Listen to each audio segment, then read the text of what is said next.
오늘은 경기도민의 탄소 중립 실천에 대해서 얘기를 들어보려고 해요. 탄소 중립을 이행하기 위한, 그러니까 탄소 중립 실천을 위한 도민 추진단, 경기도 탄소 중립 도민 추진단이 지난 6월 2일 금요일에 전체 회의를 했었잖아요. 그렇죠? 그 얘기에 대해서 좀 자세한 말씀을 들어보려고 김현정 기후위기 경기 비상행동 공동실행위원장님 모셨습니다. 반갑습니다. 네, 반갑습니다. 저는 네. 김현정이고요. 네. 기후위기 경기 비상행동에서 활동을 하고 있기도 하고요. 경기도 탄소중립 도민추진단에 지난 6월 전체 회의에서 단장으로 뽑혀서 지금 이제 도민추진단의 단장 활동을 네. 하고 있습니다. 네, 경기도 탄소중립 도민추진단 단장님이십니다. 네, 그러면 더 서슴없이 여쭤볼 네. 수 있을 것 같아요. 네네. 탄소중립 도민추진단하고 얘기를 들으면 사람들이 탄소중립 실천을 위해서 도민들을 모았구나까지는 네. 알겠어요. 네. 근데 도민이라 하면은 도지사도 도민이고 저도 도민이잖아요. 어떤 분들일까? 그게 좀 궁금해요. 네, 일단 경기도 탄소중립 도민추진단은 민간단체의 개념이 아니라 네.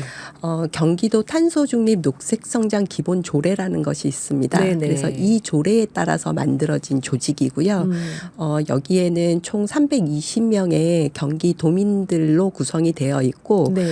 이 구성에는 우리 경기도가 31개 시군이잖아요. 그래서 31개 시군에 대략 10명씩의 도민들이 모이고 그리고 네. 경기도의 정책에 관심 있는 또 10명이 모여서 총 320명으로 구성된 조직입니다. 네, 그리고 네. 저희 조직은 경기도지사가 작년 9월 달에 경기도 탄소중립 도민추진단으로 위촉을 한 조직입니다. 네. 문제가 하나 절로 해결이 됐어요. 제가 이거 보면서 조례에 따라서 만들었으면 시민단체가 아닌데 하는 생각이 네네. 들어서 여쭤보려고 했거든요. 네. 그러니까 이게 도의 조례에 따라서 도지사의 지원을 받는, 네, 맞습니다. 도청의 지원을 받는 단체다. 그러니까 또 더 궁금해지는 게 네. 그러면 어떤 분이 모였나? 공무원들이 모인 건가? 아니면 시민단체에서 활동했던 활동가들을 위촉한 건가? 이런 게 좀 궁금해져요. 일단은 저희 경기도 탄소중립 도민추진단은 경기도의 이제 기후위기 대응과 탄소중립 정책에 관심이 있는 분들 네. 그리고 이제 경기도에 모이신 분들이 사실은 31개 시군의 시민들이잖아요. 네네. 그래서 경기도의 정책들에 관심을 가지고 그리고 실제로 경기도가 도민들의 이런 참여도를 높일 수 있는 그런 정책들을 서로가 제안도 하고 그리고 정책을 만들어 가면서 그리고 또 각 지역에서 이러한 것들을 확대할 수 있는 그러한 이제 활동들을 하기 위해서 이렇게 모여져 있습니다. 네, 그래서 이 도민추진단은 시민들로 그러니까 31개 시군의 시민 경기도민으로 이루어졌다고 보시면 되겠습니다. 네. 그러니까 공무원들이 아니다. 네. 그러나 여기서 네. 또 궁금한 건 네. 그냥 지나가는 시민이나 아무나 신청하는 게 아니라 어쨌든 시작은 네. 각 지역에서 그동안 활발하게 활동했던 뭐 시민단체 활동가나 이런 분들이 주축이 됐겠어요? 아무래도. 작년 8월 달에 네. 경기도가 경기도 탄소중립 도민추진단을 모집한다라는 이제 공고를 했고요. 그런데 이제 이러한 정보들을 모든 도민들이 이렇게 다 알 수는 없어요. 네. 이제 이런 공고를 했을 때 관심을 가지고 네. 이런 거, 그러니까 우리가 필요로 하는 정책은 뭐지? 이런 것들을 항상 지켜보고 있는 이제 도민들이 주로 이런 것들에 참여를 할 수가 있게 되고 네. 이제 그러다 보니까 실제로 경기도의 탄소 중립 정책 아니면 우리 지역의 시군의 탄소 중립 정책과 기후 변화 대응에 관심이 많았던 분들. 많았던 네. 그런 이제 네. 소위 뭐 활동가 분들도 계시고요. 아니면 정말로 지역에서 텀블러 들고 다니고 손수건 이행해야 된다라고 이렇게 막 네네. 외치던 그런 시민분들이 또 같이 하기도 하고 그래서 지금 도민추진단에는 굉장히 다양한 도민들이 같이 하고 있습니다. 네. 그러니까 이걸 뭐 누가 심사를 해서 뽑은 게 아니라 도민 추진단을 모집한다고 공모를 올렸는데 네. 거기에 사람들이 공모를 올렸는데 사실 저도 몰랐잖아요. 네. 그러니까 관심 있게 그걸 보고 알 수 있을 정도면 네. 평소에 경기도 정책이나 환경 정책에 관심이 많았던 분들 중에서 신청을 하고 그분들을 받아서 추진단을 꾸렸다. 이렇게 네, 이해를 하면 그렇게 되는 보실 거죠. 수 있죠. 그러니까 그럼 여기서 또 궁금한 거예요. 네. 이 추진단원 분들은 월급을 받나요? 추진단은 그냥 예. 이제 관심 있는 분들이 와 있고 그리고 경기도가 보통은 이제 이렇게 1년 단위로 계획을 세우잖아요. 네네. 그래서 이제 도민 추진단이 뭐 회의를 하거나 아니면은 어떤 실천 활동 아니면 어떤 뭐 시범 사업을 발굴하거나 이런 것에 어떠한 계획에 따라서 하겠다라고 했을 때 행정적이고 뭐 이런 예산적인 지원은 일부 됩니다. 그렇지만 뭐 이런 우리의 활동에 따라서 뭐 모든 것이 다 지원된다. 뭐 그런 개념은 아닙니다. 그래서 어떻게 보면 자원봉사의 개념이 더 굉장히 크죠. 강하기는 네, 합니다. 네. 그럴 것 같아요. 그래서 이게 무슨 뭐 일한 거에 따라서 월급을 준다거나 4대 보험이 있다거나 이런 건 절대 아니고 그런 건 절대 아니죠. 예, 회의비가 조금 있을 수 있고 그다음에 네. 발굴한 사업에 따라서 사업 지원금이 좀 나갈 수도 있고 예. 그러니까 사실은 환경에 관심 있는 분들이 자원봉사를 염두에 두고 지원했다고 보는 게 네네, 맞겠네요. 맞습니다. 이게 그래요. 그래서 각 지역마다 있다 해서 보니까 선생님 정말 경기 북부, 네. 북서, 북동, 남동, 네. 남서, 서부 이렇게 해서 6개의 네. 광역으로 묶어가지고 네. 지역 조직들이 있던데 여기서 제가 보고 좀 놀란 게 아까 각 시군마다 한 10명 안팎으로 네네, 모은다고 맞습니다. 하셨잖아요. 근데 파주 15명, 김포 13명, 고양 16명. 여긴 이해가 돼요. 인구가 많아요, 이 도시들은. 그런데 포천 10명, 연천 11명. 여기서는 조금 놀랐어요. 여기는 인구도 없고 넓게 퍼져 있는 지역이고 이렇게 모여서 뭔가 활동하기에 이렇게 대도시처럼 편한 곳이 아닌데 여기 네. 10분, 11분이 이렇게 추진단에 참여를 했다는 게 좀 놀랐거든요. 인구 대비 많아서. 그 지역 보면 인구가 많은데도 어떤 데는 2-3명밖에 없는 지역도 있고 네네네. 그런데 그래서 포천, 연천 여기가 좀 궁금했어요. 아하. 어떤 분들일까. 일단은 저희가 도민추진단 신청을 받을 때 네. 지역 안배를 굉장히 중요하게 생각했습니다. 그런데 이 지역 안배에 있어가지고 뭐 인구수라던가 아니면 땅의 면적의 크기의 개념으로 생각한 것이 아니라 네. 31개 시군이 동일하게 그러니까 균등하게 이런 이제 활동을 하는 지역의 이런 관심 있는 분들이 모여 있을 수 있어야 된다. 근데 그 최소 그러니까 그러니까 우리 지역에 대해서 고민하고 이야기를 나누고 그리고 누군가는 실행하고 했을 때 네. 그래도 최소 10명 정도의 이 인원들이 같이 뭉칠 수 있어야지 이게 힘이 될 수 있지 않을까라고 네, 네. 생각을 해서 저희가 이거는 이제 경기도에 인구 대비해서 이렇게 하시지 마시고 좀 이 부분에 있어서는 균등하게 가자. 왜냐하면 네, 예를 네. 들어서 이제 포천과 연천 이야기 하셨는데요. 네. 포천은 인구로 따지면은 14만 명 정도가 살고 있죠. 그렇죠. 경기 남부에 예를 들어서 뭐 성남은 95만 뭐 이런데 네네. 근데 실제로 경기도 전체 면적을 따져보면요. 포천이 포천이 넓죠. 전체 면적의 8%를 차지하고 그렇죠. 있어요. 넓어요. 그리고 연천 같은 경우도 4만 5천 명이 살고 있기는 하지만 경기도 전체 면적의 7%예요. 그렇죠. 정말 넓죠. 근데 성남을 따져보면 성남은 전체 면적으로 따지면요. 정말로 한 1-2% 정도 수준인 거거든요. 네네. 근데 인구는 95만이 살아요. 그렇죠. 그렇기 때문에 이 탄소 중립 정책은 인구 대비 아니면 지역의 땅덩어리 대비가 아니라 그냥 그 지역에서 활동할 우리가, 수 있는 예, 단위. 우리가 목표로 하는 그러한 것들이 잘 실천될 수 있는 그 단위가 꾸려지는 것이 되게 중요했기 때문에 저희가 이제 최소 그래도 10명 정도는 꾸려져야 된다. 근데 네. 이제 지금 보면은 어떤 지역은 좀 많고 어떤 지역은 좀 적어요. 2명, 3명밖에 그 없는 이유가 지역도 뭐였냐 있고. 그러면 네. 저희의 이 그 도민 추진단에 참여 신청을 해서 이제 그 신청서를 썼을 때 가장 네. 첫 번째 우선순위가 뭐였냐면 지역 안배였어요. 그래서 이제 예를 들어서 뭐 30명 지원한 지역도 있거든요. 네네. 그랬을 경우에 여기는 10명 딱 자르고 이제 이렇게 했는데 네. 그럼에도 불구하고 이 이제 탄소 중립에 대한 이제 지역의 관심도에 따라서 정말 관심이 아직도 없는 지역들도 있어요. 그런 곳은 저희가 이렇게 2차 모집을 또 했어요. 네. 그러니까 추가 모집도 하고 했는데 그럼에도 불구하고 안 모인 안 안 모였기 때문에 어디 그 정도 어딘지 지역을 말하진 않겠습니다. 네.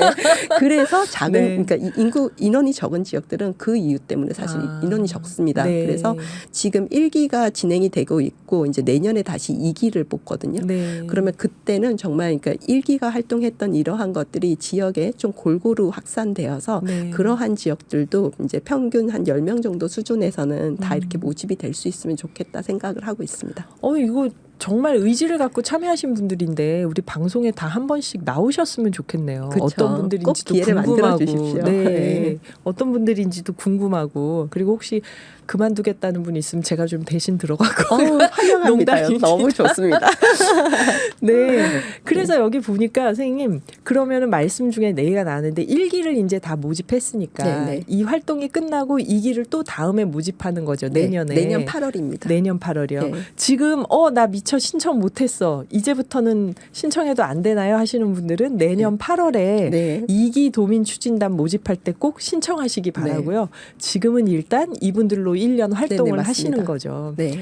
그래서 이렇게 사실 또 이런 생각할 수 있어요. 공무원들이 있어요. 환경과도 있고 막 네. 관련하는 네. 분들, 시민단체도 막 네. 많은 것 같아요. 우리 보기에 환경단체들이.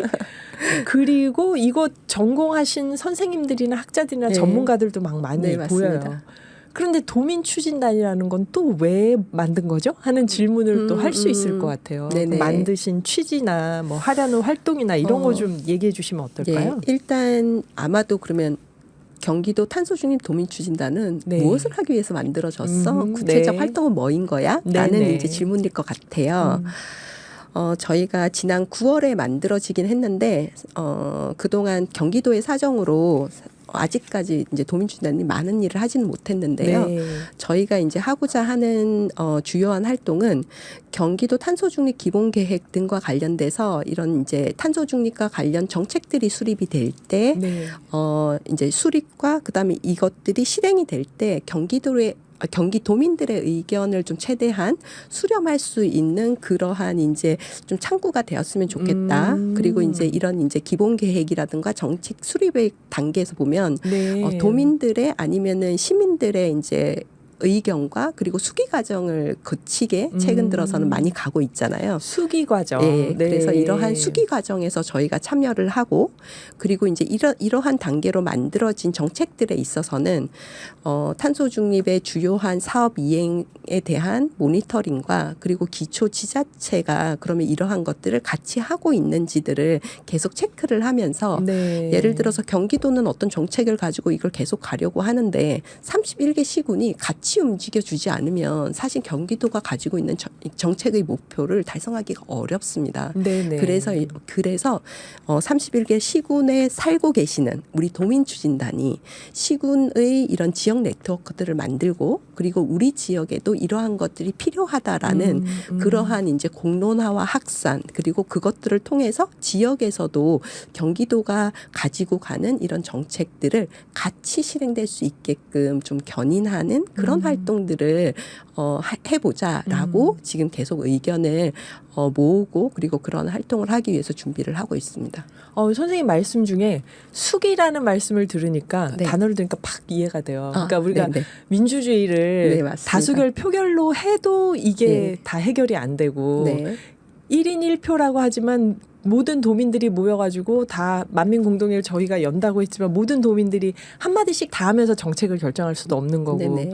그렇다고 이걸 전문가나 공무원들에게만 맡겨서도 또 안 되는 거고 네네. 그 가교 역할을 할 수 있는 네, 그러니까 맞습니다. 여론을 수렴하되 이 정책을 잘 이해하고 실현하려는 사람들이 네. 좀 더 정책이 이루어지는 적극적인 방향으로 여론을 수렴하는 그 과정을 수기라고 한다면 이 추진단이 정말 우리나라에서 처음으로 그럼 수기 민주주의를 제대로 만들어 볼 수 있는 단체가 되는 건가 하고 좀 설레는데요. 말씀 네, 듣다가. 그 이상을 실현해 보고 싶습니다. 네, 화이팅입니다. 선생님. 그 여기 경기도민 다짐의 글을 보니까 네. 하나 2050년까지 탄소중립 경기도 실현, 하나 2030년까지 온실가스 배출량 40% 절감, 일상 실천, 하나 정책 파트너로 역량을 키우기 위해 노력한다. 뭐 이 수기 민주주의에 관한 거겠죠. 마지막에 우리는 탄소 중립 이행 과정에서 그 누구도 소외되지 않도록 사회적 대화와 참여를 통해 정의로운 전환이 이루어질 수 있도록 노력하겠습니다. 네. 그래서 여기서 의미심장하더라고요. 네. 누가 소외된다고 생각하셔서 이렇게 쓰셨을까? 네네네. 네. 네. 기후위기 대응과 탄소중립 사회로 가는 과정에서 네. 아마도 직접적으로 또는 간접적으로 피해를 받을 수 있는 지역과 그리고 주민들과 네. 그리고 산업들이 있을 거예요. 그리고 특히 경기도는 중소기업의 이 비중이 되게 높습니다. 높죠, 다른 높죠. 광역지자체보다. 네. 그렇다라고 하면 이 탄소 중립의 사회로 갈 때 아마도 가장 첫 번째로 타격을 받을 수 있는 곳이 산업일 것이고 그리고 그 산업에서 일을 하고 있는 우리 노동자들 특히 우리 경기도에 살고 계시는 주민들일 것이고 그리고 이제 그 지역이 타격을 받으면 또 지역도 타격을 받는 거죠. 이게 이제 연쇄적으로 이렇게 고리를 물고 있기 때문에 그렇기 때문에 피해가 예측되는 지역 그리고 산업의 노동자, 농민 그리고 중소상공인들 등을 보호할 수 있는 무언가가 필요하고 네. 그리고 이러한 이행 과정에서 발생되는 그런 부담을 그럼 어떻게 할 것인가에 대한 이제 고민과 그리고 이것이 사회적으로 서로 분담이 가능할 수 있게끔 가는 그러한 정책 방향을 공론화하는 것들이 필요할 겁니다. 그렇기 때문에 도민추진단은 이러한 것들을 미리 좀 고민하고 그리고 지역에 이것을 알리는 것도 되게 중요해요. 네. 아직까지 많은 도민들이 보면 탄소중립 정책은 그냥 새롭게 그냥 만들어지는 라고 생각을 해요. 네. 우리가 어떠한 전환을 통해서 가기 때문에 그 사이에서 이루어지는 그러니까 어떤 거는 새로 생길 수도 있고 네. 새로 없어질 수도 있고 네, 이런 네. 거잖아요. 그런데 사람들이 여기에 대한 이제 이해도라던가 아니면은 우리가 당연히 가야 되는 그 길인데 안 가도 된다라고 생각을 하거나 그러한 부분들에 있어서의 우리 지역 사회에 많이 확산하고 공론화를 통해서 어떻게 보면 이러한 것들이 잘 갈 수 있게끔 그리고 빨리 갈 수 있게끔 하는 그런 촉진제의 역할을 해야 한다는 의미로 누구도 소외되지 않고 이런 정의로운 전환을 갈 수 있게끔 우리가 노력해보자라는 이제 의미로 그 내용이 담겨져 있습니다. 예, 그래서 이게 어떻게 될지가 참 기대가 되는 게 단순히 그냥 우리끼리 모인 시민단체가 아니라 도청의 조례에 따라서 도지사 조례에 따라서 만든 추진단이잖아요. 네네네. 그래서 이 활동에 대해서 지금 말씀해 주신 그 활동에 대해서 다음 시간에 꼭 다시 네. 더 들어보고 싶습니다. 선생님. 네. 감사합니다. 네, 또 뵙겠습니다. 네, 김현정 기후위기 경기 비상행동 공동 실행위원장님이시자 탄소중립 도민추진단 단장님이셨습니다. 감사합니다. 네.